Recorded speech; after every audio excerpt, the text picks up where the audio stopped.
Karibu sana kwenye kliniki ya afya mapenzi tokea Mwanza. Nakuletea mada inayosema mke anavyokoseshwa raha na dudu linalochomoka inatisha. Nakuletea mada hii kutokea nchi moja ya Ulaya. Dada ambaye nilishamtumia video ambazo zimeweza kumsaidia kuboresha tendo la ndoa, analalamika kwamba kuna mikao fulani dudu la mume wake linachomoka. Limekuwa kero. Naomba nikusomee message hii. Habari za kazi, Dokta, mimi ni mdada. Nipo kwenye ndoa na mwezi uliopita ulinitumia video, zimenisaidia sana na kushukuru sana kwa elimu hii mpya yenye faida kubwa katika mahusiano yangu. Naomba kama una video nyingine, tafadhali sana niambie ili nizinunue. Katika kutumia video zile, nimegundua kuwa udogo wa dudu la mume wangu unanifanya nisifurahie tendo kikamilifu. Maana dudu ni fupi na pia ni jembamba. Kwa kweli simsemi vibaya mume wangu. Anajitahidi sana kuhakikisha ninafika kileleni na nampongeza kwa hilo, lakini kuna mikao fulani ambayo naipendelea mimi kama mkewe kutokana na udogo wa uume wake, labda pamoja na uembamba. Haiwezekani kutumia mikao hiyo kwa maana dudu lake linachomoka mara kwa mara, kitu ambacho kinageuka kuwa kero. Dokta, naona dudu lake linanikosea mimi.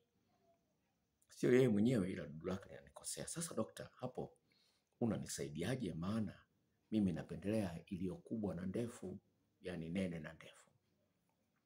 Huyu ni mwanamke ambaye katika kuongea naye alishachika kwenye ndoa iliyotangulia, kwa hii ni ndoa yake ya pili. Kwa hiyo anasema anapendelea dudu kubwa. Sasa sijui kama nakumbuka la mume wake ambaye aliachana naye au vipi, hilo siwezi nikalizungumzia. Nikamwambia hivi, mimi ninayo dawa ya kuongezea uume ambayo ina uwezo wa kuongeza urefu usiozidi inchi 3 tokea pale alipo sasa, na unene usiozidi inchi 1, ongezeko ambalo litakuwa la kudumu bila madhara yoyote. Yeye akanijibu akasema, sawa dokta, lakini nitaweza kumpa dawa hiyo bila yeye kujua kwamba nampa dawa ya kukuza dudu lake? Nikamwambia no, haiwezekani, lazima atatambua kwamba ni dawa ya nini. Akasema, dokta, kwa hapo naona nimekwama. Mimi nikamwambia hivi, lakini kwa sababu umesema ni kwenye mikao kadhaa ambayo inachomoka sana, wewe tumia ufundi ulionao kutokana na zile video ambazo nimekupa ili uweze kumfurahisha zaidi yeye na yeye aongeze bidii ya kufurahisha wewe. Ndio mwisho wa kuchati na huyu dada. Ni dada ambaye ametokea Afrika lakini anaishi Ulaya. Ana mwanaume ambaye ana kazi nzuri sana. Sasa kipengele ambacho kimekuja hapa ni kwamba kwenye mkao fulani mwanaume dudu lake linachomoka. Sasa pale ambapo mwanamke ameshaanza kupata hisia, anasikia utamu unakuja, utamu unafika kileleni, alafu inachomoka. Unaingia upepo unavuruga raha. Sasa hali hii ni kero ambayo wanaume wengi hamjaambiwa. Unapokuwa na uume mwembamba alafu mwanamke akawa na ute mwingi, itachomoka sana. Ukiwa na dudu nene, uchomokaji wake unakuwa mdogo hata kama ute unakuwa mwingi kwa sababu linabana. Sawa, linabanwa vizuri. Sasa napenda nikuletee tafiti ambazo zimefanyika ambazo zinasema kwa nini wanawake wanapendelea uume ambao ni mkubwa. Tafiti hii imefanyika katika nchi za Ujerumani, Uingereza, Sweden, Nigeria Afrika Kusini. Kuna mambo 10 ambayo wanawake wameonyesha kuyapendelea au kuyasema katika tafiti hizi kubwa.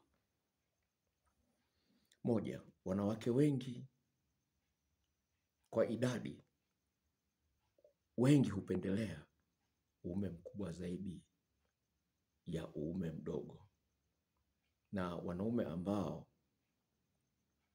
wanasema wao wanapendelea matiti au matiti makubwa, makalio makubwa, wanashindwa na wingi huu wa wanawake wanaopendelea uume mkubwa. Yaani ukilinganisha wanawake wanaopendelea uume mkubwa na wanaume ambao wanapendelea matiti makubwa, makalio makubwa, wanaume wanazidiwa.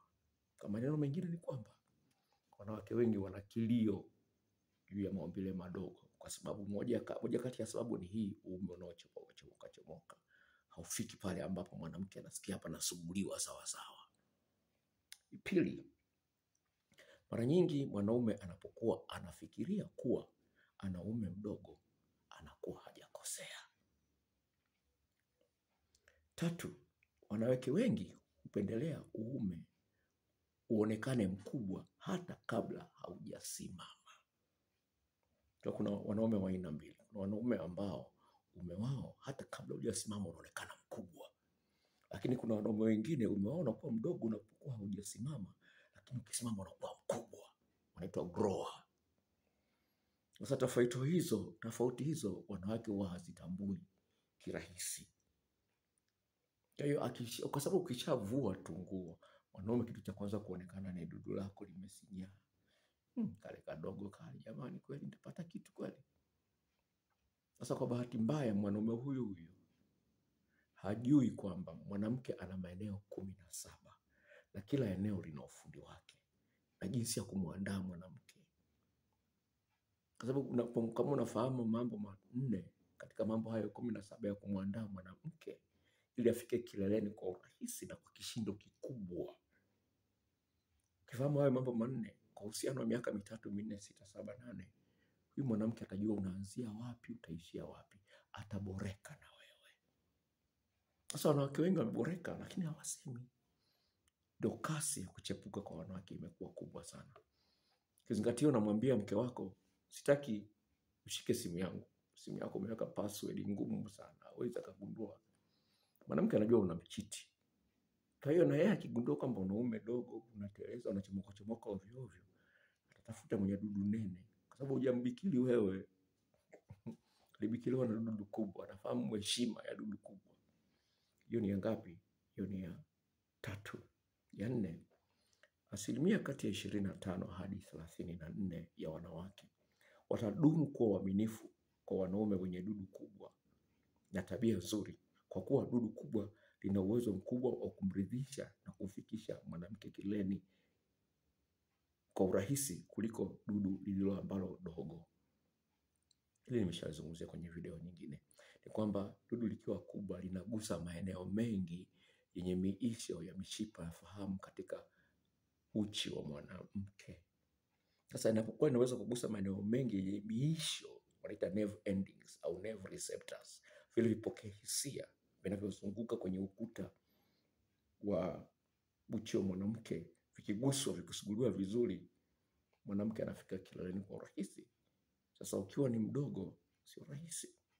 Ndio maana wanawake wanapendelea dudu kubwa. Asilimia 40, hiyo namba 5, asilimia 40 hadi 47 ya wanawake watakuwa waaminifu kwa mwanaume mwenye dudu dogo.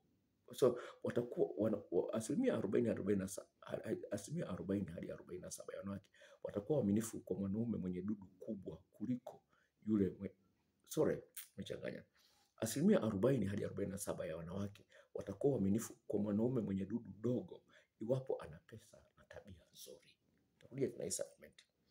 Asilimia 40 hadi 47 ya wanawake watakuwa waaminifu kwa mwanaume mwenye dudu dogo iwapo ana pesa na tabia nzuri. Sio na kwamba mbabe mzito kuomba msamaha, afu bahili, afu ana dudu dogo. Ukiwa na dudu dogo alafu tena bahili, mwanamke atachepuka. Sasa sikiliza. Asilimia 80 ya wanawake wenye wanaume wenye madudu madogo wanapendelea waume zao watafute njia ya kuongezea ukubwa wa dudu, lakini hawawaambii. Sawa. 7. Wanawake 92% wanatamani waonje dudu la mwanaume mwenye dudu kubwa zaidi ya mwanaume aliye naye sasa hivi, japo mara hii moja tu apate la kusimulia. Sawa? Sawa? Labda awe na dudu kubwa kupita kiasi. Kuna wanaume wenye madudu kuanzia sasa uume saizi ambao wanawake wengi wanapendelea kati ya inchi 6.5 hadi 7, na unene kati ya inchi 4.5 hadi 5.5. Sasa likizidi ukubwa inatisha.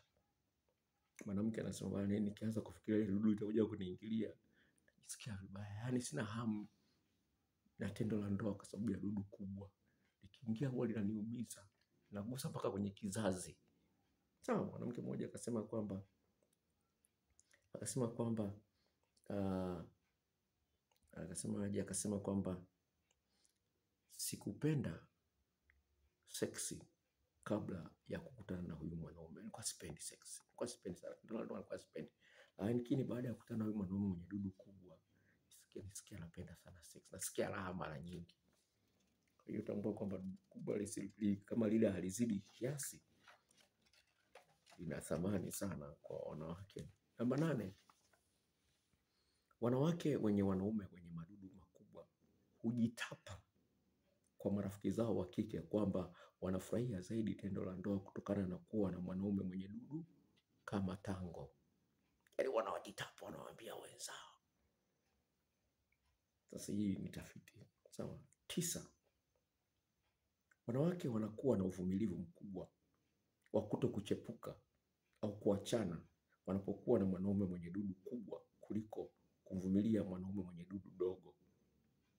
Na kingine ambacho nilikuwa nimesahau kuzungumza hapo nyuma ni kwamba kwa nini mwanamke anapendelea mwanaume mwenye dudu kubwa kuliko dogo? Ni kwamba ile kubwa anaamini atalizoea,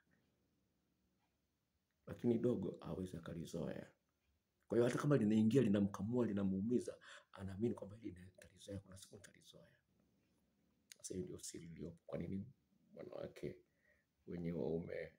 wenye madudu makubwa wanapata shida kidogo kuchepuka au kuachana nao, kwa sababu akijua kwamba nishatembea na wanaume 6, hamna mwenye dudu kubwa kama hili, inaleta shida sana. Sasa kwa sababu wanaume wengi wanaona kwamba wametapeliwa, wametafuta dawa ya kuongeza ukubwa, wanapata shida, lakini nashukuru dawa yangu imewasaidia watu wengi. Ukiingia kwenye peji zangu za Instagram utaweza kuona watu ambao nimewasaidia, na kuna wengine kama mwingine kutoka Moshi, kuna watu kama 3 au 4, mwingine kutoka Mbeya, mwingine kutoka Dar es Salaam, mwingine Moshi. Nilimtumia dawa ikamsaidia vizuri sana. Sasa hivi ananunua kutoka kwangu, anatafuta mteja, akipata mteja anamuuzia mpaka 300,000, wakati mimi namuuzia shilingi 75,000. Anauza mpaka 300,000. Kwa hiyo najua kwamba nikimpa sitaibika kwa sababu nitapata majibu atapata ya uhakika. Kwa hiyo na watu nimeshagundua, kuna watu wao kama mwingine nimechat naye leo wa Dar es Salaam anasema ni kweli naziuza. Ya mwisho, idadi kubwa ya wanaume wanaoachwa au kusalitiwa na wanawake ni wale wenye dudu dogo ukilinganisha na wale wenye madudu makubwa. Hili nimelizungumzia kidogo huko ndani, lakini ninachozungumzia kwa nini anakuacha. Nikupe mfano wa kweli miwili, nakupa mifano miwili ya kweli kabisa ambayo imekuja usini kwangu. Mifano miwili. Kwanza, kaka alijijua kwamba ana dudu. Ukimwona ni mrefu mweupe. Sawa? Dereva wa magari ya viongozi wa serikali. Ni mrefu, sawa? Alijijua kwamba ana dudu dogo. Akasema mimi siwezi kuwa mwanamke mpaka nitafute mwanamke bikra. Akampata mwanamke bikra. Akampata. Ndio ikaenda, lakini baada ya miaka 8 mwanamke akamwacha. Akapata mwanaume mwingine mwenye tango. Hiyo ni story ya kwanza. Story ya pili, huyu kaka ni bingwa sana wa mambo ya computer IT. Sawa, ana hela za kutosha. Ni bingwa wa IT. Sasa alishaachwa na wanawake 4. Sasa yule mwisho kumwacha. Ndio story nyingine ya 3. Nimekumbuka ya 3 imekuja ambayo ni nzuri zaidi. Yule mwisho kumwacha akampigia simu, akamwambia bwana, naomba uniambie kwa sababu nilikupenda sana. sababu ya wewe kuniacha ni nini? Nitakupa 100,000 ukiniambia sababu. Mwanamke akamwambia hivi, tuma hiyo 100,000, nitakwambia. Pale akatuma 100,000, Tigo Pesa imeingia. Hapo ni sababu malisababisha mimi nikuache. Maumbile yako madogo. Unaona? Huyu kaka alipanda ndege kutoka Dar es Salaam kuja kufuata dawa kwangu. Baada ya kuambiwa na mtu fulani ambaye alishamsaidia Dar es Salaam. Tena huyo mtu aliyemsaidia alikuwa ni jaji. Jaji wa mahakama wa Dar es Salaam. Unaona? Akaja ofisini kwangu kuchukua hiyo dawa. Ndo akanipa mkasa. Kesi ya 3. Mbona sasa nikupe? Yule mwanamke, huyu mwanaume alikuwa anaishi Kigoma. Kasikia, kanisikiliza kwenye Radio Free Africa, kipindi cha usiku wa mahaba, akaagizia hiyo dawa. Nilipozungumza, nitoa mfano kwenye usiku wa mahaba, nikasema hivi, ni rahisi kwa mwanaume kuachwa akiwa na dudu dogo kuliko kwenye mwanaume mwenye dudu kubwa, kwa sababu mwanamke anaamini kwamba ile dudu kubwa atalivumilia. Sasa huyu akakumbuka kwamba daktari ana hii dawa. Ngoja niagizie, nikamtumia dawa. Sasa nilipomwangalia dawa, aliposoma akaona inachukua muda mrefu sana. Yaani ongezeko unaanza kuliona wiki ya 3. Na hii dawa anatumia kila siku mara moja. Inachukua muda mrefu sana. Ile dawa akampa rafiki yake, hakuitumia. Rafiki yake akapata matokeo. Akaendelea kuishi, akaishi. Yule mwanamke akaja akamwacha. Akahamia Dar es Salaam kwa aibu. Za kuachwa na mwanamke kwa sababu ya kibamia. Akahamia Dar es Salaam. Akatafuta mwanamke mwingine. Hakuamini kwamba ameachwa kwa sababu ya kibamia. Akatafuta mwanamke mwingine akamwoa. Sasa siku ya kuachana ndio anaambiwa kwa matusi makubwa. Ananiambia daktari, nimeumia sana. Ndio ananipa hiyo story kwamba alishamtumia dawa ilishamsaidia rafiki yake Kigoma. Leo anahitaji ile dawa. Kwa hiyo inachukua muda mrefu lakini anahitaji. Kwa sababu hataki kuachwa mara ya 3. Kwa hiyo nakupa story za kweli. Sasa kuna mikasa mingi kwa sababu ya muda sipendi kuambia kila kitu. Lakini ninachokwambia ni hivi, ni kwamba unalinganishwa. Upende usipende. Unalinganisha. Sasa kama hujui maeneo yale 17 ya kumwandaa mwanamke, alafu una tatizo la kuwahi kumaliza, alafu una uume mdogo au umepinda kama ndizi, hiyo kasoro inamsumbua mwanamke akilini. Sasa hili baya ambayo ameleta huyu dada la dudu kuchomoka linaongezea shida kwenye akili ya mwanamke. Sasa ni wajibu wako kulifanyia kazi hilo. Sizungumzi kwa sababu ya biashara. Hii ni kesi ambayo imekuja, nikipenda niwaambie watu ukweli. Kwa sababu mambo haya huwezi kuyapata kwenye channel nyingine. Hii channel naweka hapo kwa sababu ni vitu ambavyo ninakutana navyo. Kwa ukiniona nimekuja hapa kwa sehemu kubwa, nimekuja kwa sababu kuna mtu kaletea tatizo. Lengo langu ni kutatua matatizo ambayo watu wanayo. Hiyo ndo kazi yangu. Bwana asifiwe.